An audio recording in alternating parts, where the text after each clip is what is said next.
Good afternoon, everybody. For those that don't know me, I'm Provost Gillian Rainick, and it's my pleasure, on behalf of the people of East Dunbartonshire, to welcome Cabinet to Kirkintilloch today. East Dunbartonshire is a wonderful place to live and work, and it's a place of great natural beauty. And the area has played a key role in Scotland's history, from the importance of the area in Roman times to the influence on industry in the most recent past. Much of which is on display here, upstairs, in the gallery and in the Old Kirk Museum, if you have some time to spare later. As a lifelong resident and as Provost, I know the people of East Dunbartonshire take great pride in their local community. And I hope Cabinet has witnessed this firsthand, both this morning as you visited projects around the area, and now as the public meeting gets underway. I'd like to thank you all for your attendance today, and may I now introduce the Right Honourable John Swinney, First Minister of Scotland.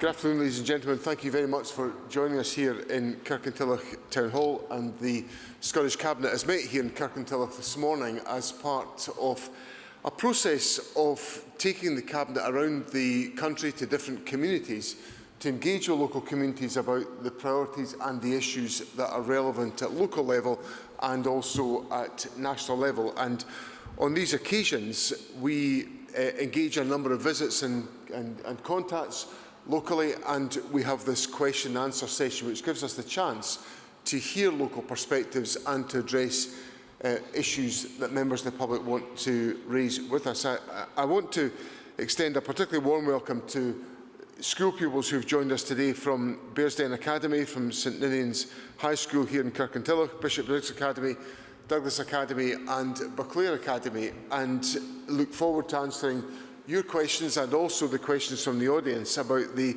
issues that matter to this community. This is the 54th occasion in which the Scottish Cabinet has gone to a different location around the country. And my colleagues and I find it invaluable as a means of understanding the perspectives of individual communities and reflecting those in the Government's overall priorities. And the Government's agenda is shaped around achieving 4 themes: the eradication of child poverty, the improvement of our public services, particularly our National Health Service, around growing the economy and successfully moving towards net zero as we deal with the climate challenges that we face as a society. And I'll talk through a number of those themes as I work my way through my opening remarks this afternoon. And when you formulate a policy agenda of the type that I've talked about, you have to also be certain that you can deliver that in practice. And that's occupied a lot of the Cabinet and Parliament's thinking in the course of the last few months as we have wrestled with the challenges around the public finances to put in place a budget that will enable us to address these priorities. And I'm pleased that we meet you at a time when the Government's budget has been approved by Parliament, and we now on the 1st of April will start the process of implementing that 4-theme policy programme based on the budget that Parliament has already agreed. And at the heart of that programme is a determination to eradicate child poverty, because without doing that, without succeeding in that objective, and it's not an easy or straightforward challenge, we essentially continue the challenges within our society that have undermined the fulfilment of people's potential.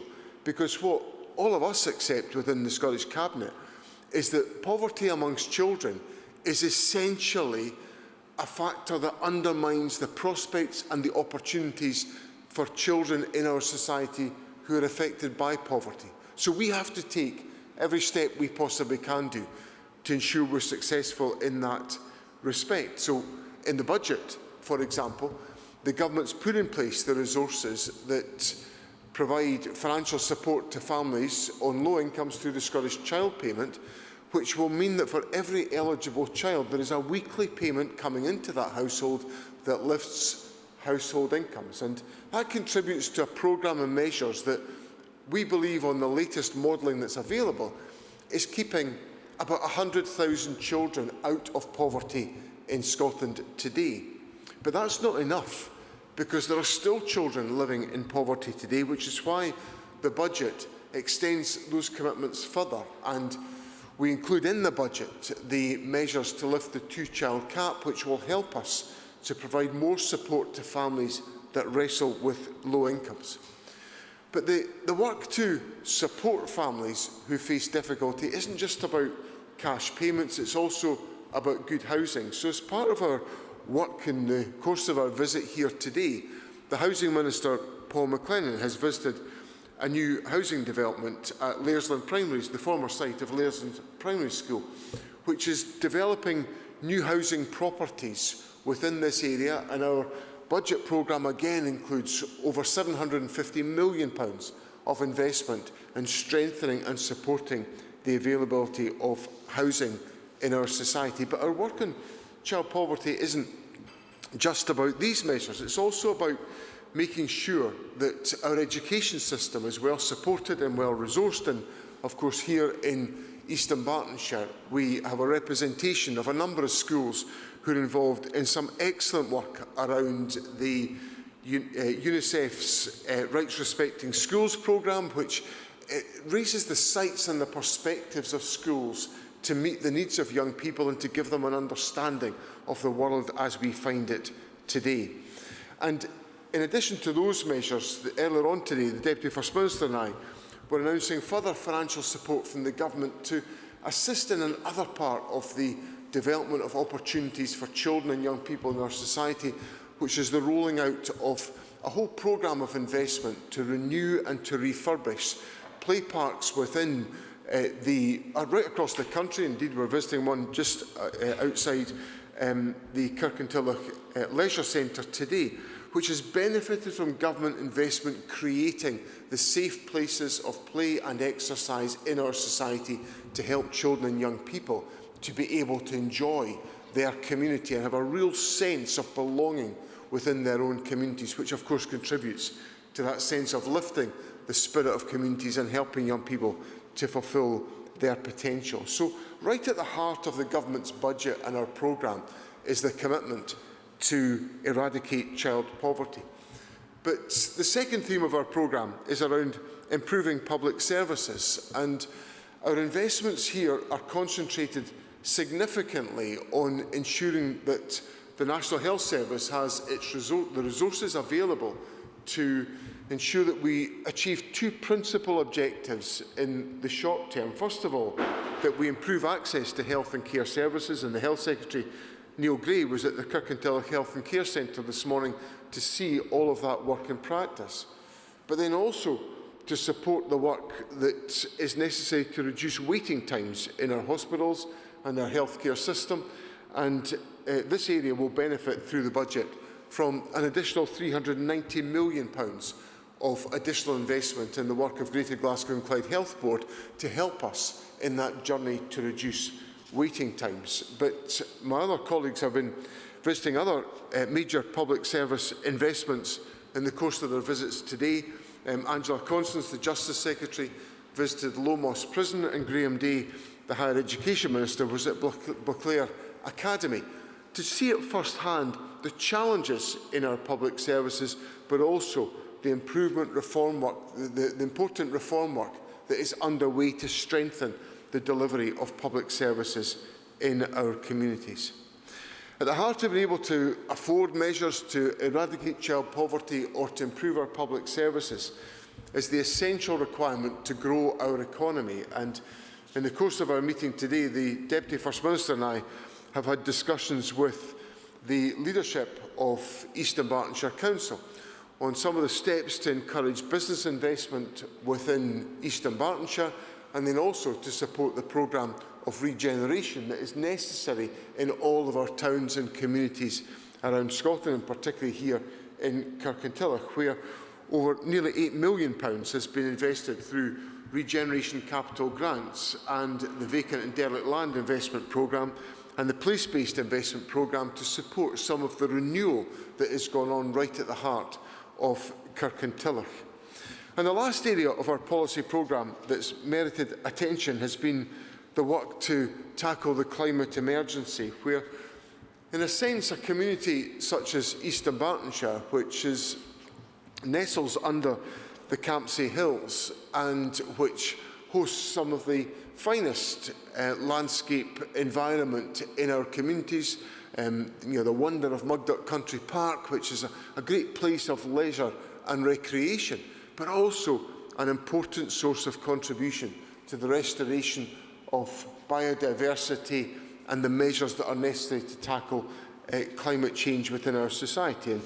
And my Cabinet Secretary for Net Zero and Energy, Gillian Martin, has visited the Climate Ready Park today, which is part of the work to ensure that we support the work to restore the natural environment as part of our agenda to tackle climate change. And Fiona Hislop, the Transport Secretary, has also been visiting projects around the A807 transport corridor, which is an active transport corridor based around about Mulgai, to ensure that we can support, through changes in the layout of our infrastructure, the ability of there to be a modal shift from onto more active travel as part of the measures to tackle climate change. So these are just some of the priorities that we've been looking at as a consequence of our visit today, and an illustration of how the government's agenda at national level on eradicating child poverty,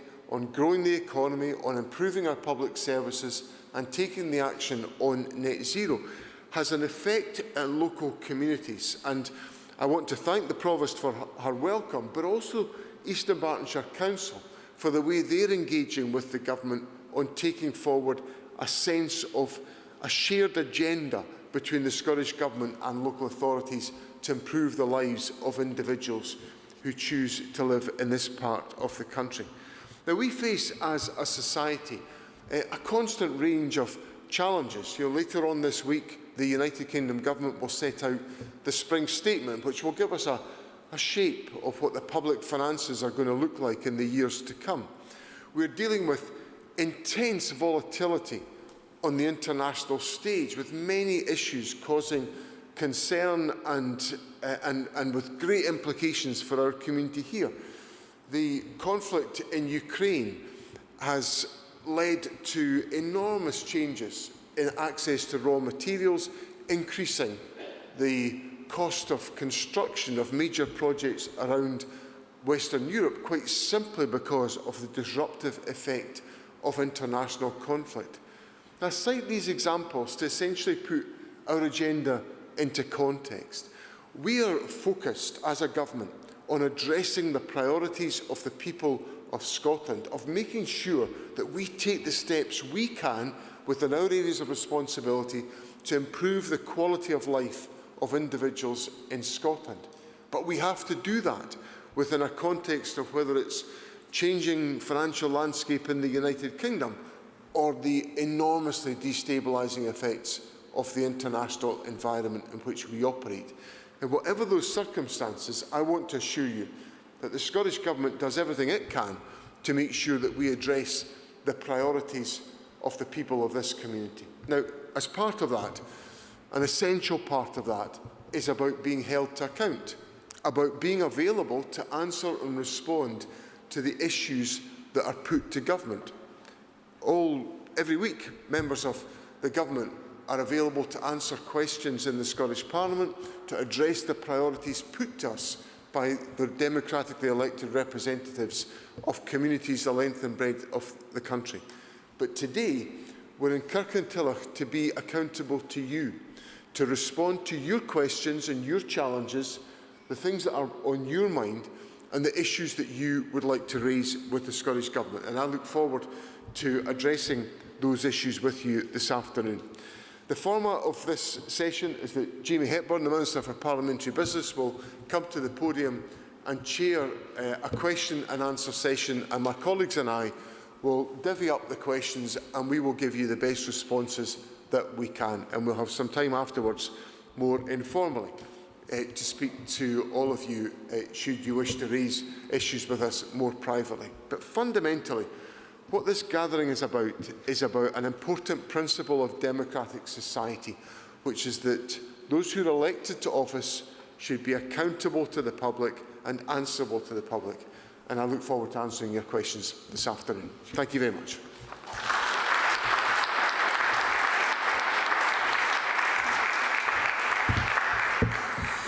Well, thank you very much, First Minister. As the First Minister says, it's my task to steer us through and to chair this afternoon's proceedings. This is, as he has said, the first time we've been in Eastern Bartonshire. We're very happy to be here. We're very much looking forward to this question and answer session. Most of Cabinet is here today, with the exception of the Cabinet Secretaries for Finance and Local Government, for Education and Skills, for Social Justice and for Net Zero and Energy. But we are joined by the Minister for Higher and Further Education and Veterans and the Minister for Housing to represent some of their activities in their place. The main purpose, of course, for this afternoon is to hear direct from you, and I'll open up the floor to some questions in a few moments' time. I should apologise at the outset. There is always more questions than there is time for, but I will do my level best to get through as many as is possible. But as the First Minister has said, there is the opportunity to join us for a short while after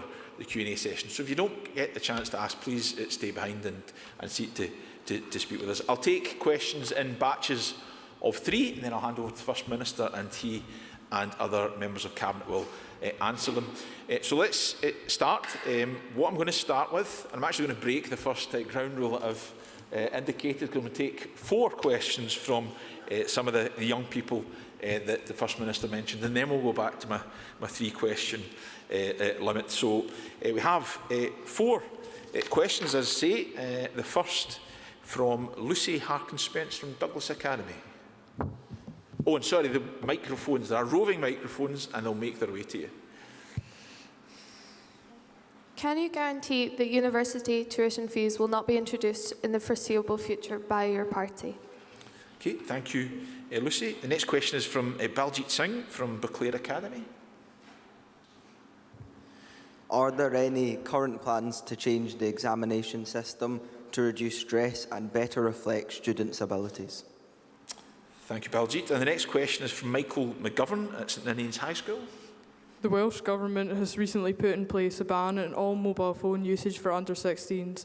Will this follow through into Scottish schools, and if so, what policies will subsequently be introduced? Thank you. And we have a 4th question from Roshan Kermode from Bearsden Academy. What are the government's priorities in education, and does this include expanding sport opportunities in public schools? Okay, I'll hand over to you, First Minister. Okay, thanks very much. There's a range of different topics there. I'll say a bit about most of these, and then Graham, I'll get you, Graham Day, the Higher Education Minister, to say a little bit about them as well. And I'll also get Neil Gray, the Health Secretary, to talk a little bit about sport in the last question there. First point on Lucy's question about the introduction or the potential introduction of university tuition fees. I don't support that, and I wouldn't do it. I think we've established an important principle in Scottish higher education, that access to higher education should be based on the ability to learn and not the ability to pay. So that has been the foundation of our approach, and I would want to continue that in the future. Now, there's a couple of things flow from that. The first is that we've got to make sure that we properly and adequately support our universities to achieve their potential. So that means that we've got to make our financial contribution as a government to that effort. And then also that universities have got to be able to create and generate a range of economic sources of investment. So some of that might be research funding, some of it might be the attraction of international students. And what would help in the attraction of international students is a more sympathetic regime in relation to migration from other countries. because that's become more challenging in the aftermath of Brexit. So the answer to your core question is that the Scottish Government will not change our stance on tuition fees, that we believe access to higher education should be based on the ability to learn, not the ability to pay. And one of the reasons why I'm most committed to that and most proud of what's been achieved is that we've actually managed to expand the range of people going to university. So we're now at record levels for young people from backgrounds of multiple deprivation now having access to higher education. And that's been a huge change in performance since under the lifetime of this government, and we're very proud that that's been a consequence of our higher education policy. Now, on Valja's question about exams, we took receipt as a government of a report from Professor Louise Hayward of the University of Glasgow, which looked into the exam system. And Professor Hayward has recommended that we move to a system which is a much more, it's a much more broadly based assessment of young people's achievements rather than the requirement to pass certain exams at certain times under, I take from your question, slightly, significantly stressful circumstances. Now, the government's taken some steps to introduce that, but I'm very open to the arguments that Professor Hayward has put forward, because I think the whole purpose of assessment in the education system should not be to put young people under stress. It should be to assess the best capability of children and young people in our education system. I think the more we keep that principle in mind, the better design we might deliver for the examination system that we take forward. On mobile phones, I'm tempted to put this one back to your good selves to see what you think. The government's basically given encouragement to schools and given the powers to head teachers to determine school by school what's the right approach to take.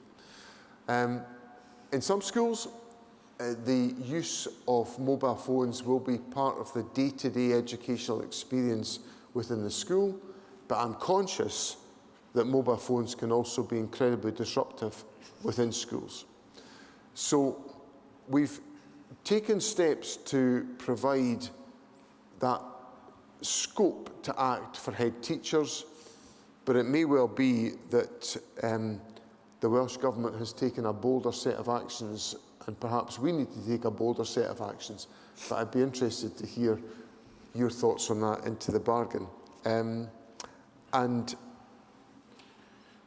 Lastly, I'll leave Neil to talk about the issues of education and sport. But Graham, do you want to add anything to what I've said? Yeah, just very briefly, First Minister, on the issue of tuition fees, the Lecturers' Union conducted a survey a couple of years ago which showed that 2/3 of our young people who were at university would at very least have had to think long and hard about whether they could have gone there if there were tuition fees. And that alone should remind us of the importance of this policy that we're, I think, rightly proud of. On the issue of the mobile phones, we don't have the power to impose a blanket national mobile phone ban. We would need legislation to do that, and that's why we are leaving head teachers to make those determinations. But like the First Minister, I'm really interested to hear the views of young people on this, because I don't think those voices have been heard loudly enough on that. And on the point about the exams, we are, as the First Minister has said, moving gently in that direction. But there needs to be a balance struck here. What we don't want to do is suddenly deposit a huge workload on teachers, which an immediate change in approach would do. But I've responsibility for STEM within the Scottish Government, and I am struck by a statistic that relates to the issue about trying to get young women into STEM subjects. And that shows that during the pandemic, when we moved away from exams, the number of young women who took STEM hires went up exponentially, as did the pass rate, and it came straight back down again when we returned to the exam approach. So certainly I think in that area, First Minister, there's something to be done there, but as I say, we need to strike a balance moving forward on this. Thanks, Graham. Neil? Thanks very much for your question, Roisin. It's an area that's incredibly close to my heart as somebody that participated in an awful lot of sport in my younger years, and that really came from the support that came within schools to be able to do that. That then went on to other sports clubs, but really the hook came from both my primary school experience and the experience at secondary school. And so I think the interaction both between the facilities that we have available with a lot of new school buildings and the fantastic facilities that are available there, but also the incredible efforts that are taken by our teachers to ensure that we have that both PE but also extracurricular sport and activity is so important for our individual well-being, both mental and physical, but also for the collective well-being of all of us, and making sure that we prevent illness and having an issue with the health service. It's a critical part, that physical activity, of ensuring that we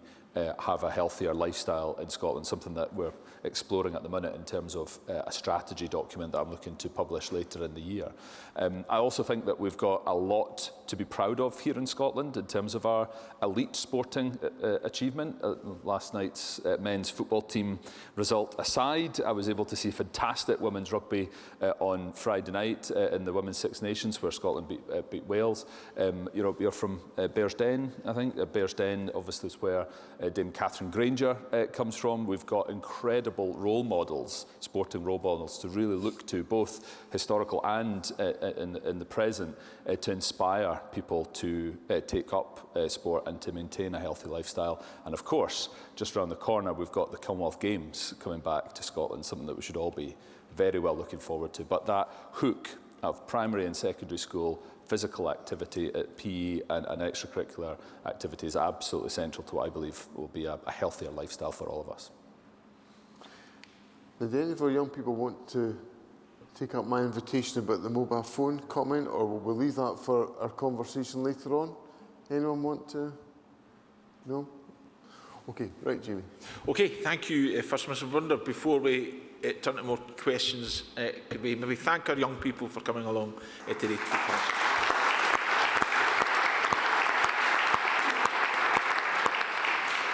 Okay, we're going to go back to the three-question batch rule. Now, if you would like to ask a question, then just indicate in the usual fashion, raise your hand and indicate you'd like to ask a question. The microphone will make its way to you, and then please, if you don't mind, give your name, and if you can, try and keep your question as brief as possible and enable more to come in. Someone's very keen over here, so the first question is over here. Thanks very much. My name is Craig Brooks. I'm an ex-police officer, and I'd like to say thank you to Angus Robertson this morning for coming out to Campsie High Kirk. It was greatly appreciated, your visit. On the subject of education, I thought, with my background, I would throw this in here. There's a lot of debate in the media between teachers, teaching unions, and indeed the public about redressing the balance, and First Minister, you used the word accountability, so you're here to be accountable to us. There seems to be a lot of concern, and I do have concerns myself about not these pupils here, I'm sure they're star pupils, but there's certain individuals who misunderstand the rules about accountability in society and are clearly putting some teachers under extreme pressure. How would you view to take a pragmatic approach at redressing that balance in order to not to penalise children? Obviously encouraging children is the best way, but at some point there has to be, the rules have to kick in, and there seems to be a bit of concern that that's maybe a bit imbalanced. Okay, thank you, Craig. Anyone else? Don't go shy on me. There's a question right here at the front. Good afternoon. I'm Ruth Ruddock. I'm concerned that East Bartonshire's policy on charging for garden waste collection is not environmentally friendly or green, in spite of the colour of the bins, hence not protecting the planet. The fact that many local authorities have introduced such charges for garden waste collection means that many people throughout Scotland will use their own transport to dispose of garden waste at their recycling centres. Hence, this additional car use must be counterproductive regarding CO2 emissions and the aim of meeting net zero objective. With such inexpedient policy on charging, is it not a surprise that the Scottish Government announced last year that it cannot meet its climate change targets? In light of the key priority to protect the planet, what is the view of the Scottish Government on councils charging for garden waste collection? Okay, thank you, Erith. Now there's a question. Do you have a question, sir?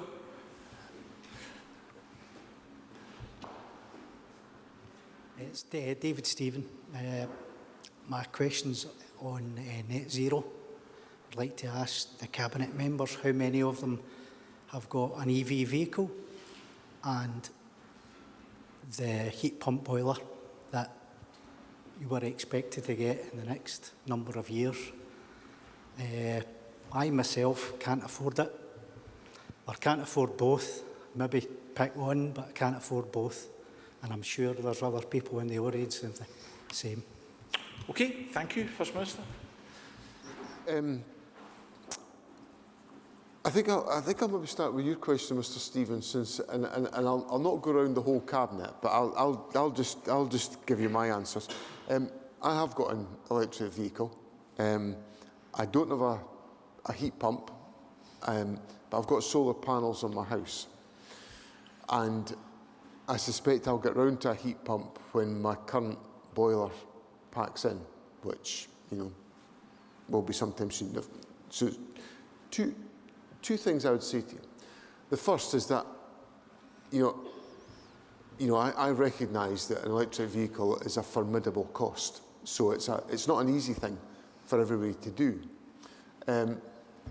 Is my first observation, which leads me on to my second point, which is what is governing our approach to this whole area.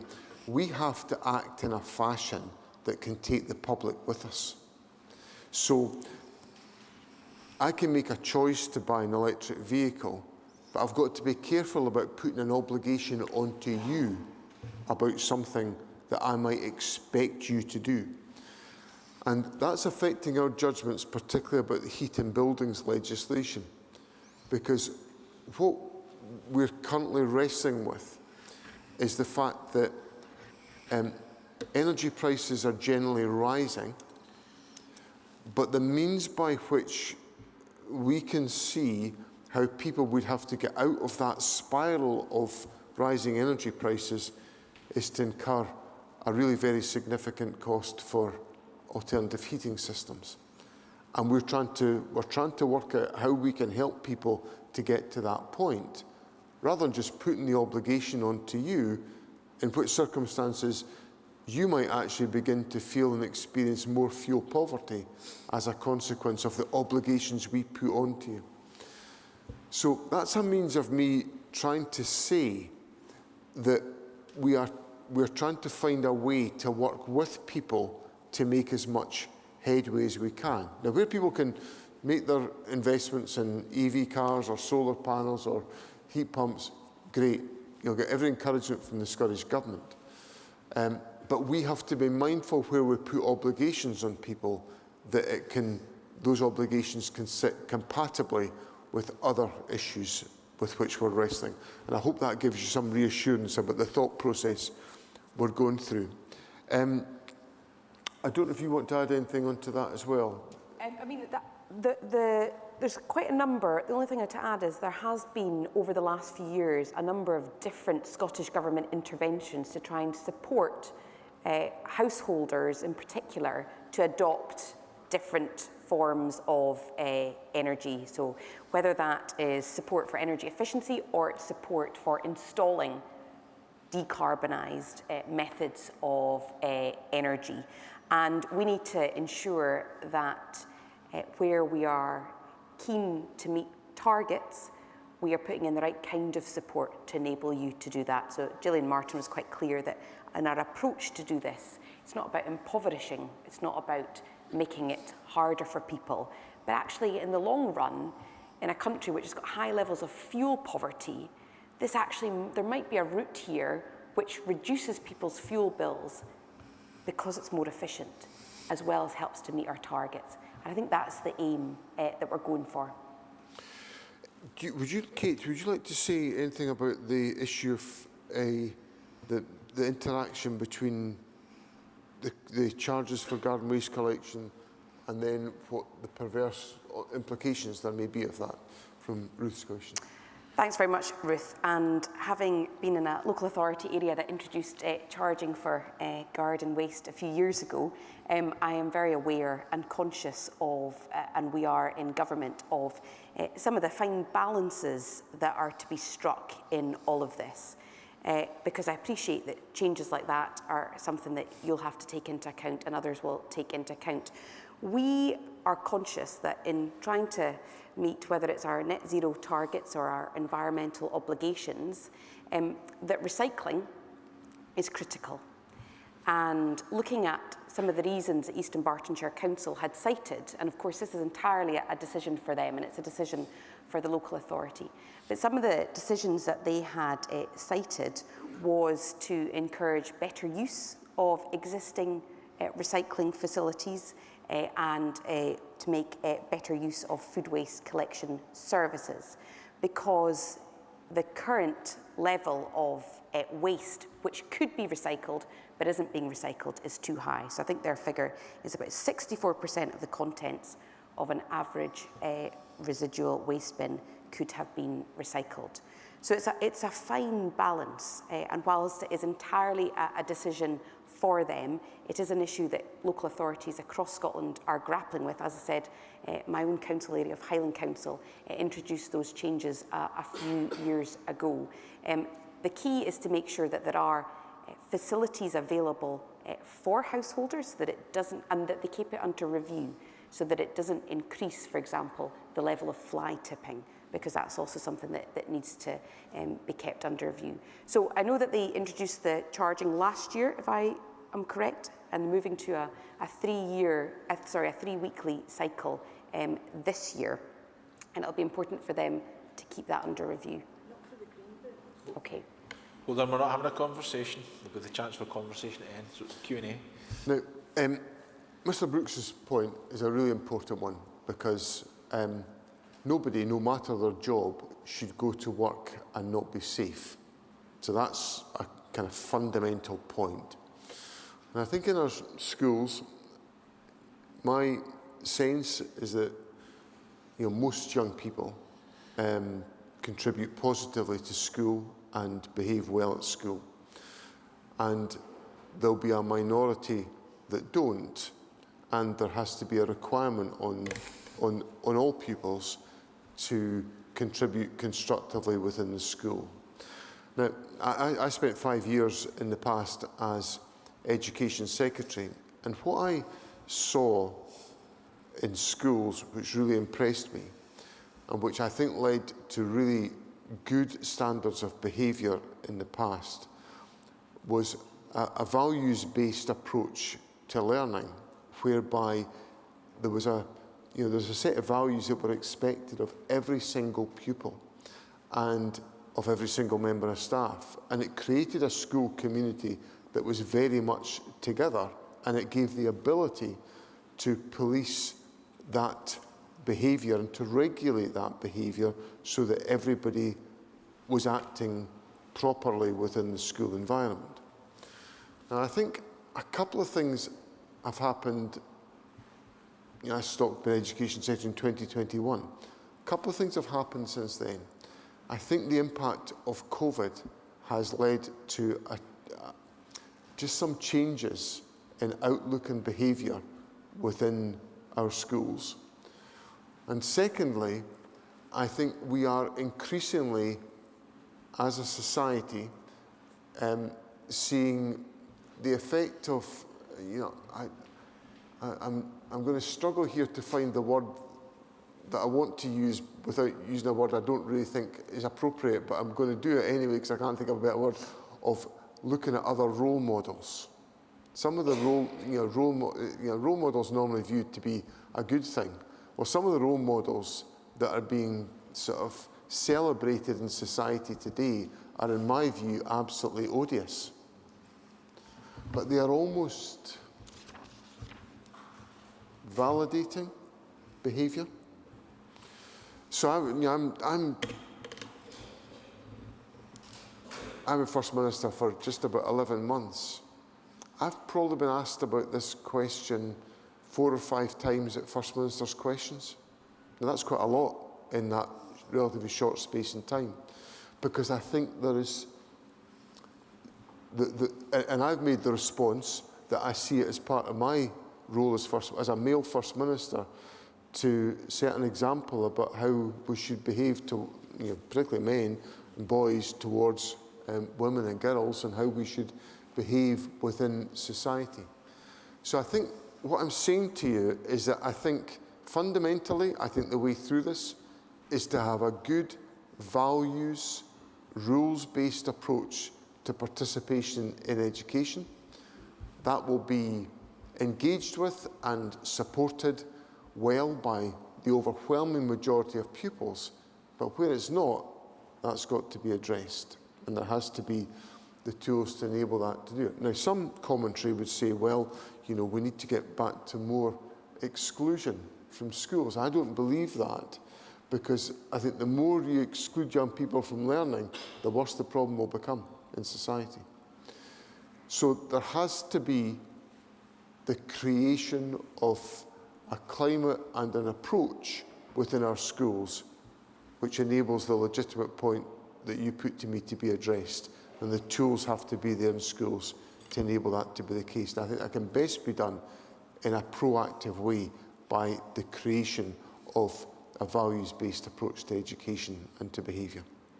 Now, last week, the Education Secretary set out steps on behaviour management in November last year. And I was asked a question just a couple of weeks ago at First Minister's Questions by Willie Rennie, a Liberal Democrat, who was pressing me on exactly the same point as you're making, Mr Brooks. And I said to him that I was not in any way closing the door on further steps that we could take to try to address this issue, because we've got to, school must be a safe environment for pupils and staff, must be. If it's not, we have to remedy that, and we can't allow that behaviour to dominate. I hope that helps. Okay, thank you. Okay, thank you, First Minister. Who would like to ask the next question? Question at the back there. Hi there. My name's Wendy Stirling. First Minister, one of the Scottish Government's key priorities includes protecting the planet. Our community is about to lose a public park, which is a protected open space. Numerous trees will be felled, peat bands destroyed, and protected habitat concreted over. Our community was denied a public consultation regarding the loss of Whitegates Park last year. With the focus on protecting the planet, what actions will the Scottish Government take to ensure that these areas are protected for future generations? Okay. Thank you. Thank you. Question over that side. Frank Wilson, Muckland Avenue. I would just like to add to that. Sorry, sir, I didn't think I would like to add to that. I didn't hear your name, sir, sorry. Frank Wilson. Mr Wilson, thank you. I'd just like to add that the park itself has been deemed, I think it was 6 years ago, unsuitable for building because of contamination. And that ties in with the Education Secretary mentioning about safety for the school children. So it's not safe there, and it was deemed 5-6 years ago to be unsafe, unsuitable for building. Why is it suddenly suitable now and losing a valuable asset to the community? When the First Minister also mentioned about keeping open spaces, and parks for the benefit of the communities. Okay. Thank you, Mr Wilson. And Mania. Good afternoon, Cabinet. Thanks for visiting and welcome to Kirkintilloch. I would also like to raise a point about the new Lindsay Academy build. Been built on a park, goes against NPF 4. As Wendy has pointed out, we're going to lose a recreational space. The engagement from East Dunbartonshire Council has been atrocious. We have had to put FOIs in. You mentioned about accountability. Two of the local councillors don't even reply to anyone when they ask about Lindsay Academy. And not point them out, but some of them are from your own party. Nobody from your party has engaged with the public over this recently. They voted against a public consultation. We asked them why they voted against it. We still do not have a reply. And you obviously said about accountability, and you mentioned about Mull and doing that as well. There is a lot of older people are concerned with regards to losing this park because it's in a floodplain. We mentioned it to East Dunbartonshire Council, and we find that it's lack of maintenance that's caused this. And we just feel that every time we put an email in, it bounces back, we don't get proper answers. They also held an education consultation with children and renamed the park as playing fields. My 8-year-old and 10-year-old came home and thought the park was safe. We put a complaint in and we were told it didn't matter because that wasn't the point of it. So they've misled children. Now, we've put in several complaints and we're getting nothing back. And I noticed that the Provost left because she probably saw what was going to happen here. And she's one of the people that are not answering their emails in relation to this. There's a lot of angst, there's a lot of frustration in the community regarding this. I think, sorry, Ian, your name? David Cameron. Okay, thanks, Cameron. First Minister. Thanks. Well, I think that the best thing I can do, I think, today is to say to each of the three questioners who've raised the issues that we'll take this issue away and raise it directly with East Dunbartonshire Council. And it's important when major developments are being undertaken that there is good and proper consultation. We operate in an environment where we're obliged to undertake a lot of consultation about different issues that we're wrestling with. And ordinarily, we will be required to, I don't think we would be advised to have a consultation on a major issue of anything less than 8 weeks. I think 8 weeks is about the minimum we would possibly be allowed to tolerate. I'm looking for people at the back who might nod, but nobody's nodding, so it'll either be 8 weeks minimum for us. So that principle of engagement to address the issues is important. Now, obviously, you can go through these processes and come to a conclusion that people don't like because decisions have to be made. But I think the better the process you go through, the more people can come to terms with the conclusion that you arrive at the end of it. But you do need to, you absolutely need engagement, totally.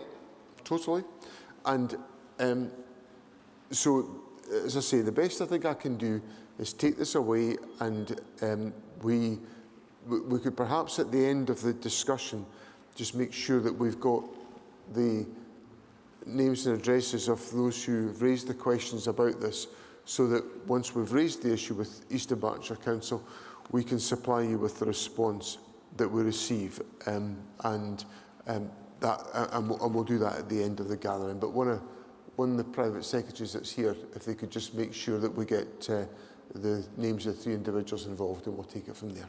Okay, thank you. Okay, who would like to go next?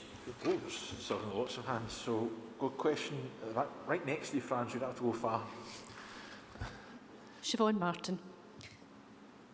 Do you recognise the challenges that the early learning childcare sector are facing?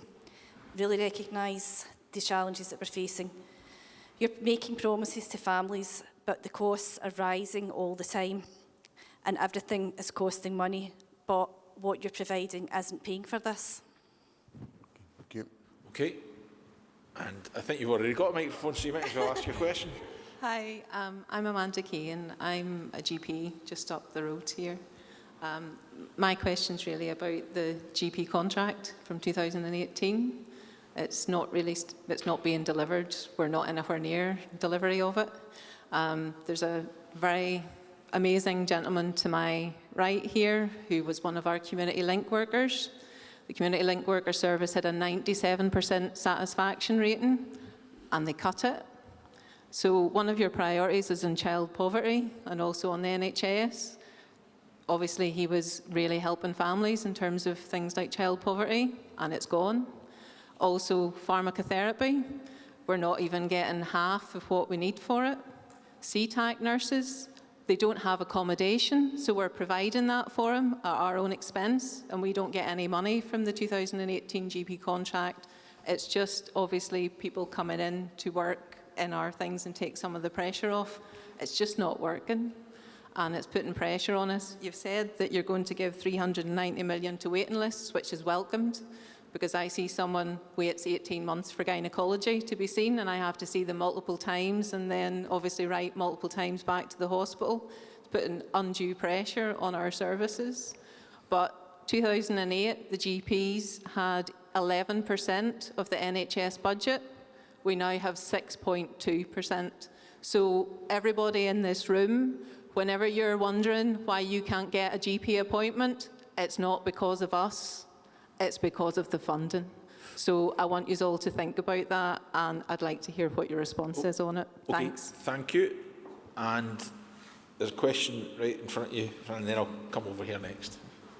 Hi, James Brown.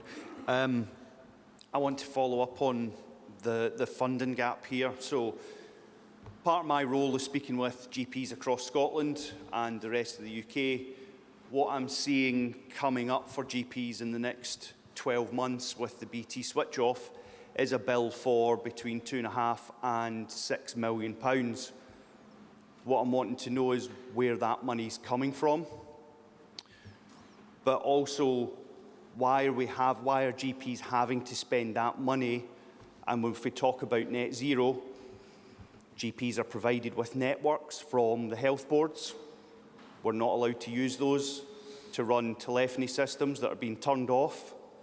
So GPs are underfunded already, we know that, but they now need to find an extra £2.5 to £6 million for a second network, second IT systems that are already being provided. So how do we address this? How do we stop GPs needing to spend that money and that money could be put back into other services, help reduce the waiting times using AI and automation and help improve the GP service? And it's nothing to do, it's nothing to do with the staff. They work incredibly hard. Okay, thank you very much. First Minister. Okay, I'll say a little bit about the early and childcare issue, and then I'll ask Neil to deal with the two questions on GP services and arrangements. On early and childcare, I take it this is in the private sector, yeah. So what obviously we've significantly expanded the availability of funded early learning and childcare for 3- and 4-year-olds and for eligible 2-year-olds.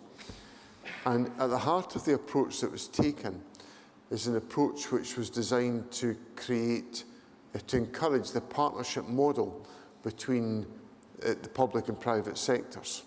And there's a certain financial commitment is made available within that, which is designed to enable the public funding contribution to be added to in a partnership nursery context by private contributions that enable the needs of families to be better met as a consequence. Now, without knowing the individual experience here in East and Bartonshire, that's a model which I think has got enormous practical benefit for families and individuals because it allows them to have that whole wraparound care that is beneficial. But you fairly put the point to me that that's got to be funded. Now, what we try to do in our funding to local government, who will be the source of the funding that comes to your sector, is to recognise those financial pressures. So this year, the local government budget has gone up, the core budget's gone up in real terms, and we've put about £1 billion extra into local government to try to deal with the cost pressures that local government is dealing with, because in your organisation you'll be dealing with higher energy prices, you'll be dealing with higher raw material prices, you'll be dealing with higher staff salaries as a consequence of pay deals. And what we've got to try to get to is an appropriately funded arrangement that allows your services to be able to be provided as part of a package to individual families. Now, obviously, there's limitations on the public finances, and there'll be individual discussions taken forward by local authorities about the model for their delivery. But certainly from our point of view in the government, operating that partnership-style model is something that carries enormous benefits in delivering flexibility for families as a consequence. Now, Graham, do you want to add anything to what I've said? Is that okay? Thank you. And the health service ones, Neil. Thank you, Amanda, for not just your question, but your service as well, and the work that you and your staff are doing to serve the needs of the community that you serve. I recognise the point that you made there at the end about access to general practice. It's an issue that we have explored. We've got access principles that are published that people will be well versed on. But I think one of the issues that most of us won't have as much consciousness of is the challenge that there is within general practice, as with other areas post-COVID, in the complexity of people coming forward and the increased time that is required in order for you to interact and therefore to diagnose and then to treat. So where previously you may have been able to offer a 7-minute appointment, now it's sometimes, in some cases, 15-minute appointments in order to get through the issues that people are arriving with, which are multiple and more complex compared to pre-COVID. So the pressure that is on general practice, I very well recognise and understand, and I see that when I'm out in visits across the country. I also recognise the need for us to make progress on the 2018 contract. In fact, your question is very timely. I'm meeting with Dr Ian Morrison, the chair of the GP committee of the BMA, tomorrow to discuss, amongst other things, these issues. We need to make progress there. I recognise that. Some of that is challenging because of the financial situation that we are in, and also the ability of us to implement some of those issues in light of COVID, but it's something that we have to do because we need to shift the balance of care. We actually need to provide the resource, both human and financial, to allow general practice, but also primary care, wider primary care, to do more, to take services currently delivered within hospitals into the community, closer to people's homes, and to relieve the pressure not just on our secondary care services, but actually to see people treated in a place that's more fitting of the need that they've got. I also recognise the incredible work that's been done by our community link workers, and I'm sorry of the situation that's been faced here in East and Bartonshire. I'm aware of the situation. It is a decision for the Health and Social Care Partnership. You will be aware of the support that we've provided to the community link worker programme in different parts of the country, because we recognise that incredibly trusted position that our general practice provides, both in terms of addressing some of the and signposting people to the other areas that are driving their ill health, the poverty-related issues, the issues to do with their council tax or their rent, or their other issues that they're facing that can be resolved through community link worker support, and actually the services that you can link into through community and voluntary sector organisations that can support people's mental health. So that is something that we have sought to support and sought to see expanded.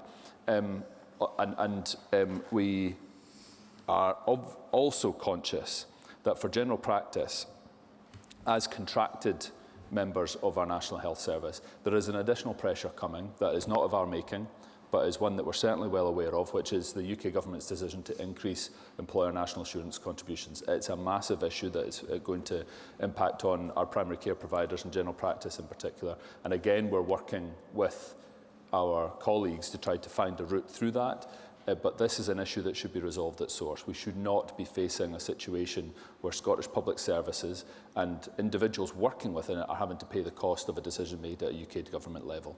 So there are a number of issues that we need to address there. Mr Brown, on the issue to do with access to telephony services and the situation with the digitisation. It's something that interacted on previously. I'm aware of the situation. It's something that my officials are working on, and we're working with our health boards to see what more we can do to provide that more joined up support to ensure that there isn't that duplication. And I'm happy to keep looking at that and explore further any further update that you'd require on that.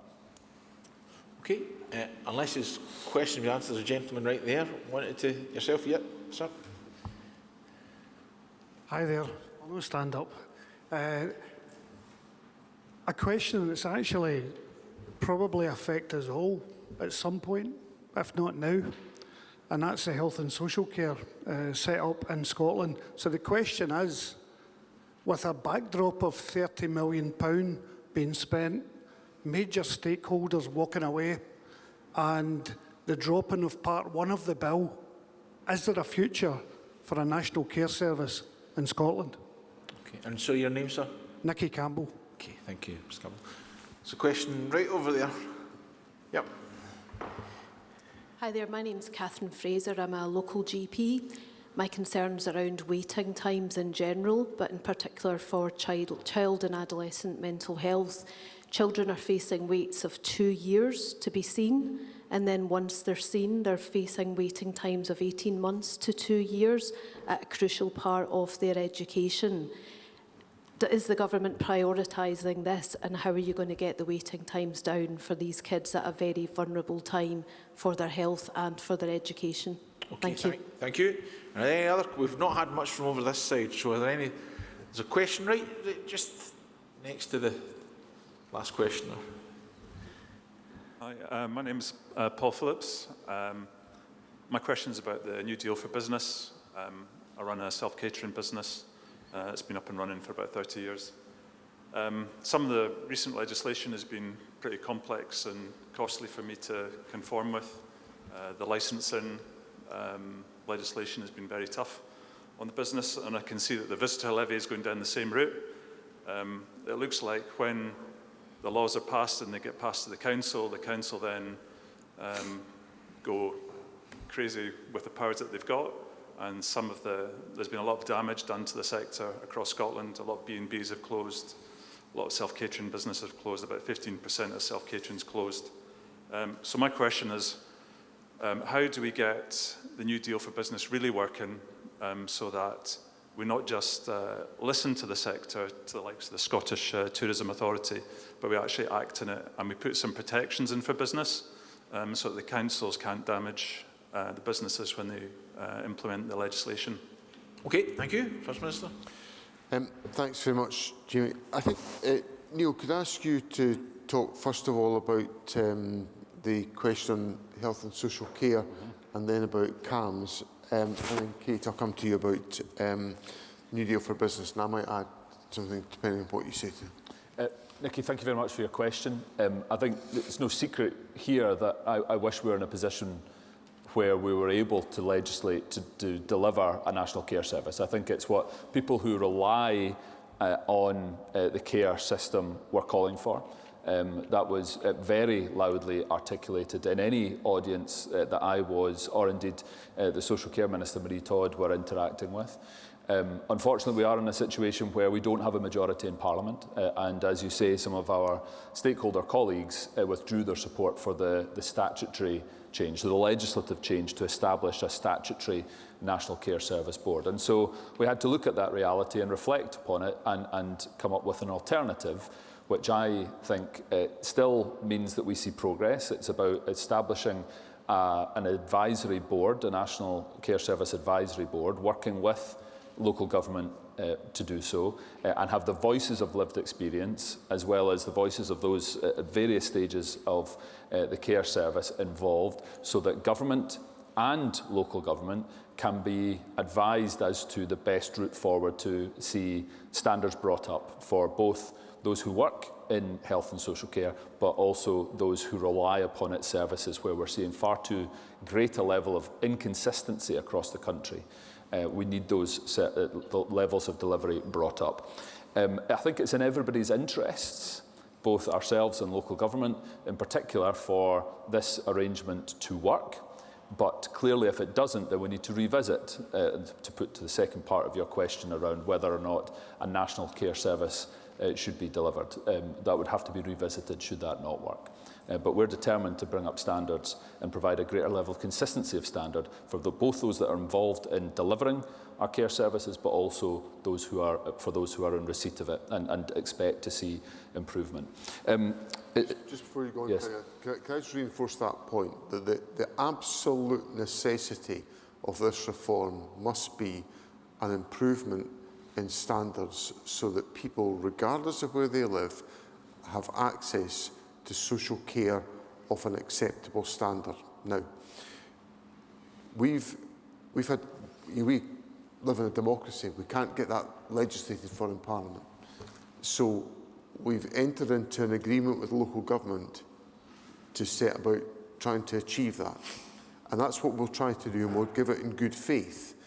But it requires a commitment and an engagement from local government to get to that point, and that's essentially what we will pursue as part of the discussion that we take forward. But I think the more we focus on what's the objective, which is to ensure access to credible standards and acceptable standards in all parts of the country, that should be the objective that we focus on. Thank you, First Minister.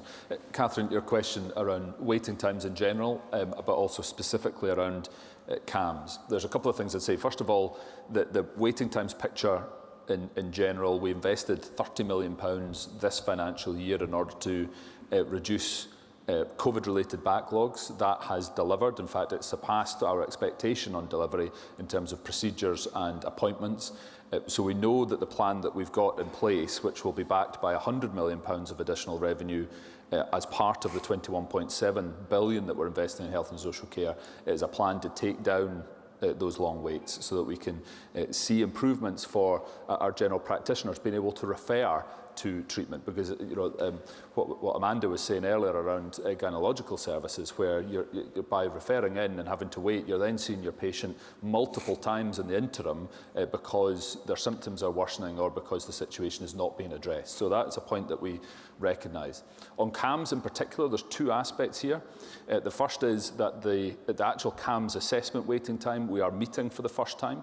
It is a different process, obviously, from, and I know you're aware of this, Catherine, from the situation around access to psychological services, or indeed for support for neurodivergence. Those are separate from a directly mental health related aspect of what a particular child or adolescent may be going through. The mental health aspects we are seeing improvement on, and that is off the back of several years of intense investment and an upscaling, significant upscaling in the workforce across Scotland in order to see the fact that we're meeting that target for the first time. So that's the first part is good. We've got more work to do there on the psychological services and the services available for those that have been diagnosed with neurodivergence and their families, to ensure that they're getting the support that they need in various aspects, whether it's in school and education or indeed in other aspects of the community. But it is absolutely an area that continues to be a priority for us to address. Great. So on the New Deal for Business, so the New Deal for Business commenced about 24 months ago. It started by Neil Gray when he was Economy Secretary. It is coming to its conclusion next month. And the whole point was to try and systematically build in to policy making an understanding of how it would affect business when business was responsible for implementing it. So it probably came out of some of the debates that were happening around regulation, like short-term lets regulation. And for us, it's always been about getting the balance between a one-size-fits-all and local flexibility. So on the self-catering legislation, on the short-term lets regulation, there is a very basic health and safety approach, which you will understand, which applies universally across Scotland. And then councils have the opportunity to adapt it. Now, as a government, we're often in receipt of both sides of that argument, being told to do one thing for all of Scotland and then being told, actually, the tourism industry, for example, on the Isle of Skye might be a little bit different to the tourism industry in Kirkintilloch. So giving local authorities the ability to adapt. So consultation, it goes back to a previous question we had, consultation and understanding is absolutely key in all of this. Now, there is a review point built in to the short-term lets legislation, and it'll be very important, and I think Paul, behind me, will be leading on some of that. Just on the visitor levy, I want to really strongly emphasise that because we're at the beginning point of that process, the same applies. So it's entirely for local authorities to progress, lots of flexibility built into the system. And Ivan McKee, my colleague, is currently looking at some of the feedback we're getting already through these consultation processes, particularly in the Edinburgh City Council and Highland Council, which are the two most progressed, to understand whether the legislation is standing up to our commitment to flexibility in that regard. And I'd be more than delighted if you're staying for a cup of tea afterwards to pick up with you on any of those points. And can I simply add on one other point, Paul, that part of what is the Deputy First Minister's role is essentially to make sure that government, right across the board in all policy areas, is addressing the implications of our policy agenda for business, so that the business agenda is reflected in the planning and the thinking of government. And Kate is empowered to challenge cross-government to make sure that that's the case, because I come back to one of my points that I made from the podium. Unless we've got a highly performing, highly functioning economy, then it's all very well me sitting here talking about investment in public services. It will not happen if we don't generate the wealth to do exactly that. So that point is underpinned in the approach the government takes right at its very heart. Okay, I was told at past we don't have time for one. Scott's nodding away at me, but I'm ambitious. We're going to try for two more sets of questions, but I'll need your help, so it need to be quick. So there's a man right next to you, Kate. Yep. And I'll come to... Hi there, good afternoon everyone. My name is David Kelligan, I'm a civil engineer working in the energy sector in Scotland and renewables. Obviously one of your key priorities is the transition to clean power, and there's a huge amount of work to get done over the next 5 years and beyond to meet that challenge. What I'm seeing when I'm working in this area is that in order to actually find where the work is, it's about knowing the right person and meeting the right people and shaking the right hands to get an opportunity to tender. When I worked in the rail sector and the roads sector, it's a lot more of a fair process through the Public Contract Scotland process or through the Network Rail frameworks. I'm aware that in the energy sector it's a lot of kind of private investment. It may be harder for you as a government to implement something there. But I think there needs to be a fair process for companies like mine to be able to tender for things rather than just knowing the right person. And that goes for the whole of the sector in Scotland. And it's to see what your thoughts are on that. Okay, thank you. There's a question right here at the front. Hi, Christine Tennant. Will the Scottish Government get behind the Salvo Liberation Initiative at the UN for the good of the country? Okay, thank you, Christine. And I definitely saw other hands up here, right at the front here. Sorry, keep you working here. It's to do with, sorry, my name's Craig Hughes. It's to do with net zero and battery storage. Why are the Scottish Government consenting for unlimited battery storage when the net zero targets will already be met by 2026 for battery storage? So take this area, for example, is operated by Spen. Now, according to the Future Energy Scenario Report, they need 4.7 gigawatts of energy storage. By 2026, we'll have 4.9. So what you've got now, you've got communities getting disrupted, basically just for hedge fund profits. Why is this the case? Okay, thank you. First Minister. I'll ask Kate to deal with the battery storage point. Angus, can you deal with Salvo point and UN? And then I'll deal with the issues in relation to renewables and fair tendering. I'm pleased to hear that's your feeling and experience of the rail industry, because there's a lot of, Fiona and her team, the planning of the construction works on the rail network. In renewables, it is, as you say, it is more arm's length from government because it's been undertaken. Essentially, what we are giving is the policy certainty about the direction of travel, and then private investment is coming in behind that. Now, within that, the private sector should be able to see the advantage of good procurement process for efficiency in terms of the cost involved, and we actively are engaged in discussions with the energy companies on the rollout of this journey. So I'll take away that feedback that you've raised with me and pass that on to them so that we've got that better reflected in the issues that I've been wrestled with. Okay. Angus? Thanks very much, First Minister. Christina, am I right in thinking your question was around the claim of right in relation to Scotland's constitutional future, being able to decide about our own? I understand. So the position of the Scottish Government is that we believe that the public, that you, should be able to determine the country's future. And the only way that we believe that that can take place on a big constitutional question like independence is through a referendum. And we won the last Scottish Parliament elections with that pledge, and there's a majority in the Scottish Parliament that's in favour of giving you a vote on that, regardless of whether you support independence or not. We think it's right that the people should be able to decide that. Where we have hit a roadblock is on the willingness, or the lack of it, on the part of the UK government to allow us, think of that for a second, to allow us to have a referendum on our country's own future. Now, all I would say to you about claims of right and other potential routes that people suggest might be a way of being able to secure international recognition for Scotland's future. I have to say, I have the good fortune of being able to meet a lot of people from different countries because I have the responsibility for external affairs for the Scottish Government, is that people in other countries, and that includes the European Union, want to make sure that if we are going to decide about our future, it takes place in a recognised and agreed referendum process.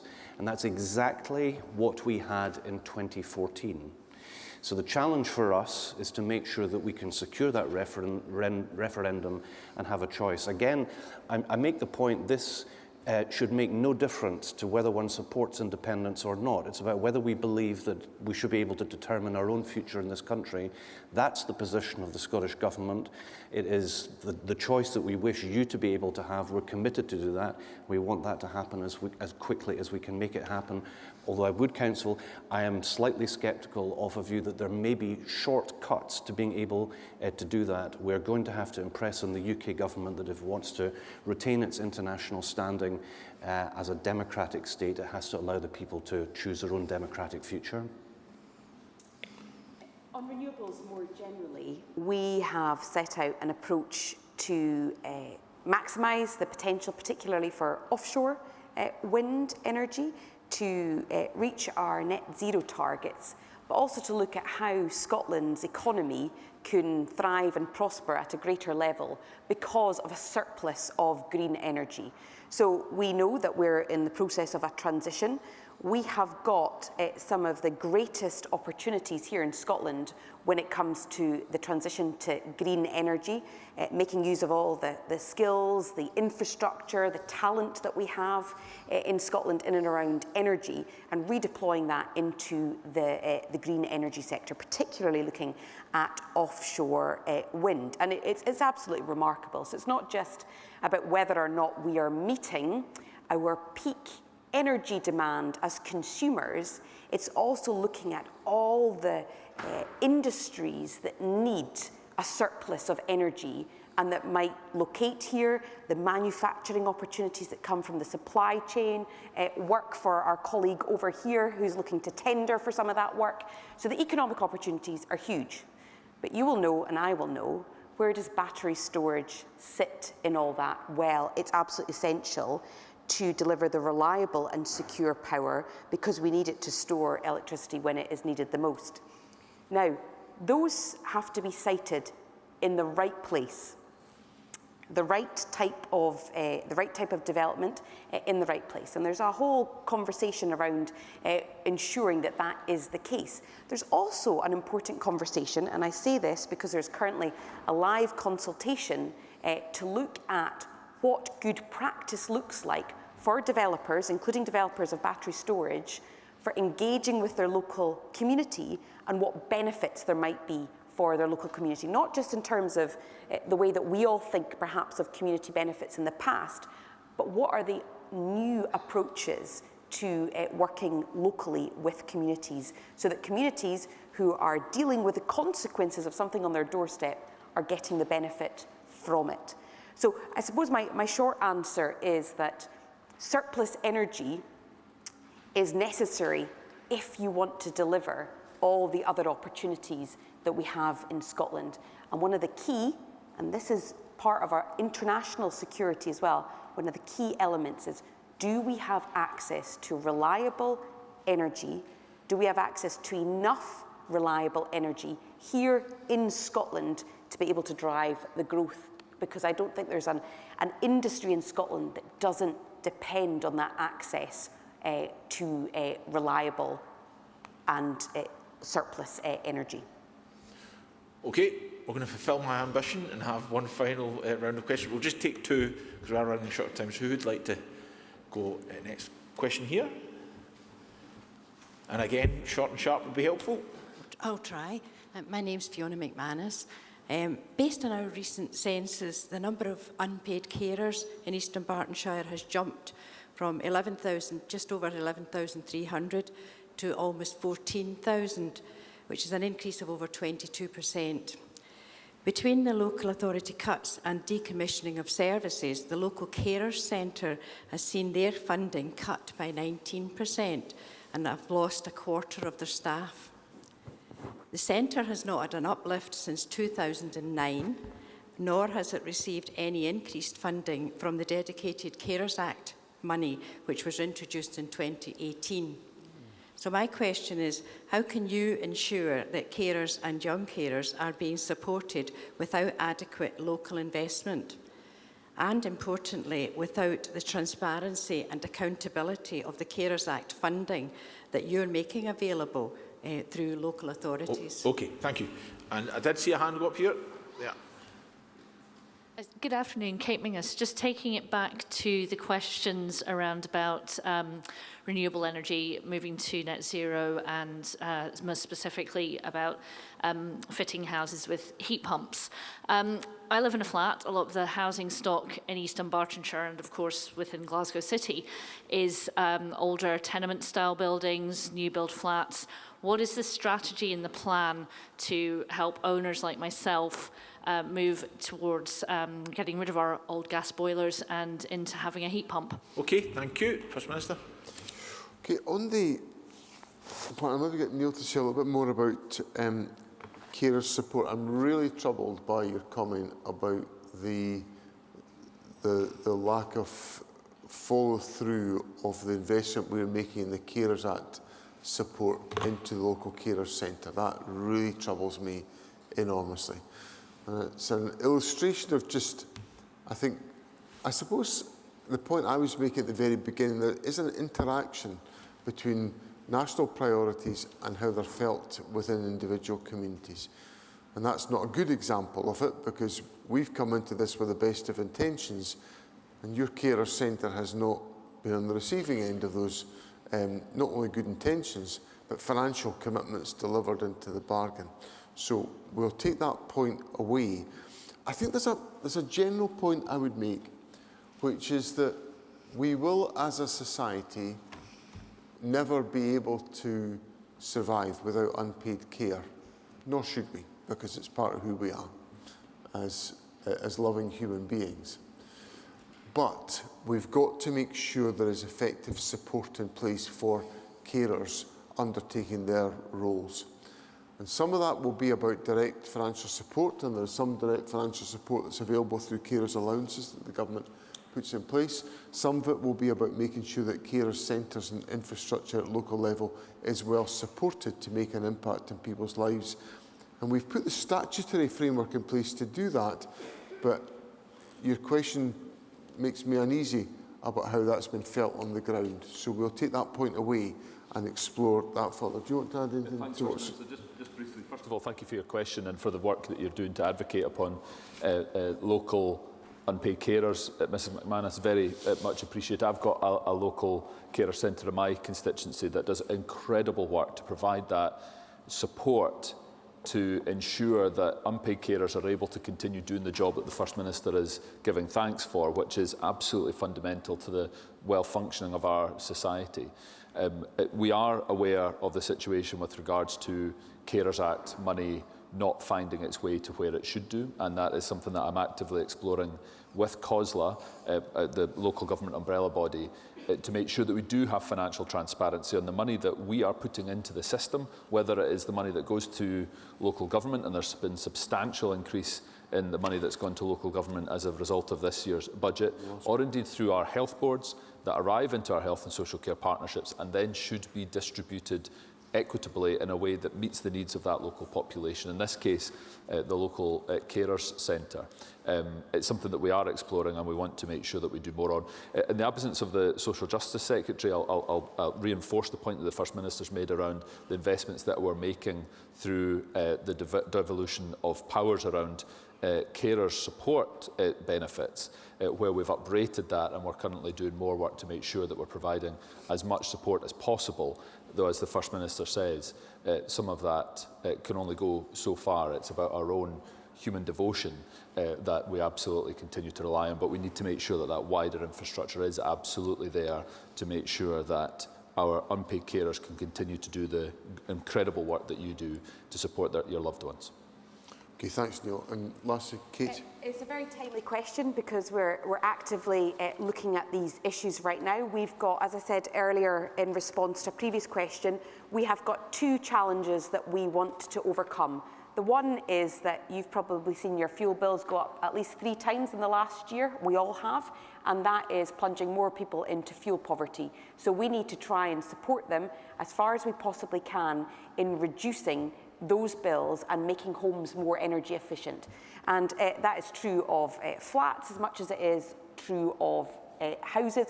It's true of houses for social rent as well as owner-occupiers. And there's been quite considerable sums of money, I think £3 million in East Bartonshire itself, in terms of those energy efficiency measures. But the second challenge is decarbonisation. So if we've got these net zero targets by 2045, we need to support the sort of decarbonisation of domestic properties. And our view is that we need to do that in a way that makes it as easy as possible for you to decarbonise. So there have been schemes in place over the last few years, mixture of loan support and grant support to owner-occupiers to install various different things, whether that's solar or it's heat pumps and so on. But the big focus is going to be on things like heat networks. How do we work collectively in particular areas to get you the solutions that you need as an owner-occupier, I'm making assumptions here, as an owner-occupier in reducing your bills and decarbonising at the same time on a collective basis and not just expecting every single individual to do it off their own bat with their own finances, because that is challenging. So that's the gist of where we're going, and obviously some of those schemes are currently available or have been available in the past. Okay, thank you very much, Deputy First Minister. Thank you, First Minister, Cabinet colleagues, for the answers you've given today. Apologies again, not been able to get round absolutely everyone, but we did get through 21 questions, which I don't think it's too bad in over an hour. And I would remind you, you're very welcome to join Cabinet colleagues in the Lesser Hall in a few moments' time, where they will be about for a short while longer and able to speak to them. But for now, thank you very much for coming along. I hope you've enjoyed this afternoon. Thank you.